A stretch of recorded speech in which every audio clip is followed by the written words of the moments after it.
భారత్ మరియు ఇంగ్లాండ్ మధ్య జరిగిన రెండో వన్డేలో ఇంగ్లాండ్ 4 వికెట్ల తేడాతో విజయం సాధించి 3 వన్డేల సిరీస్ను 1-1తో సమం చేసింది.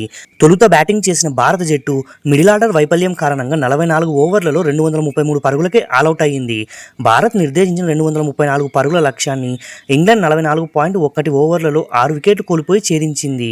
భారత్ తరపున కెప్టెన్ శుభ్మన్ గిల్ 31, రోహిత్ శర్మ 26 శుభారంభం ఇచ్చినప్పటికీ భారీ స్కోరు చేయలేకపోయారు. విరాట్ కోహ్లీ 65 పరుగులతో తన 78వ హాఫ్ సెంచరీని నమోదు చేశాడు. శ్రేయస్ అయ్యర్ 66 పరుగులతో రాణించడం కూడా జరిగింది. అయితే మరోవైపు ఈ మ్యాచ్లో ఇషాన్ కిషన్, వాషింగ్టన్ సుందర్, అక్షర్ పటేల్ మరియు శివం దూబే చాలా తీవ్రంగా నిరాశపరిచారు. చివర్లో బూమ్రా 20 పరుగులు చేయడం జరిగింది.